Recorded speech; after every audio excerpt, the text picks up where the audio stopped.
বিসমিল্লাহির রহমানির রহিম। Hi everyone, আসসালামু আলাইকুম। কেমন আছেন বন্ধুরা? নিশ্চয়ই খুব ভালো। আলহামদুলিল্লাহ, আমরাও খুব ভালো আছি। আজকে আমি সকালবেলা ঝটপট বানালাম গোলা রুটি আর চা, ডিম পোস ভাজি।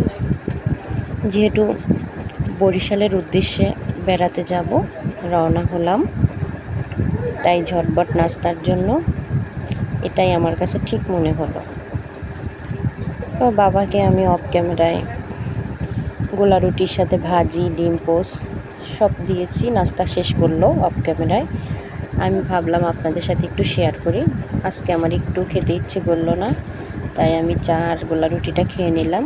আর এইদিকে বাচ্চাদের পছন্দ অনুযায়ী বানিয়ে নিলাম সুপ লুডুস। আলহামদুলিল্লাহ, আমার বাচ্চারা সুপ লুডুস খেতে খুব পছন্দ করে।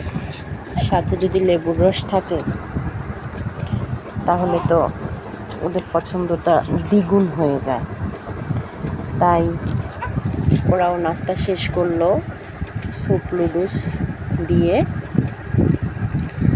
তাই সকাল সকাল নাস্তা শেষ করে আমরা বাসার সবাই তৈরি হয়ে গেলাম ঢাকা থেকে বরিশাল যাওয়ার উদ্দেশ্যে।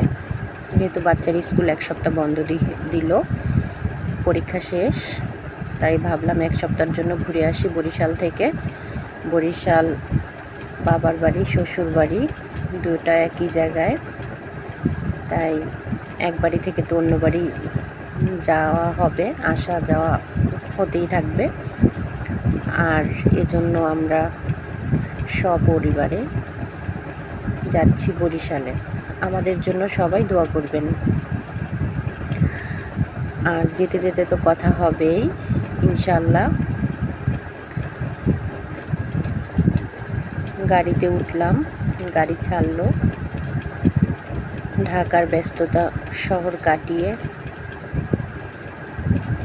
চলে যাব আমাদের সেই ছোট থেকে বেড়ে ওঠা যেই গ্রাম, একদম সবুজ শ্যামল নির্বিড় একদম ছায়াপথ, যেখান থেকে ছোট থেকে বেড়ে ওঠা আর কি।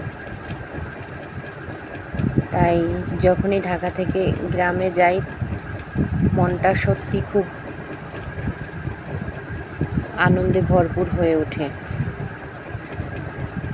আমার মতো আপনাদেরও কি এমন আনন্দ অনুভূতি হয় কি না, কমেন্ট করে জানাতে ভুলবেন না কিন্তু। দেখতে দেখতে চলে আসলাম আমাদের সেই সবুজ শ্যামল গ্রামের বাড়ি। তাহলে আজ এ পর্যন্তই, ভালো থাকেন।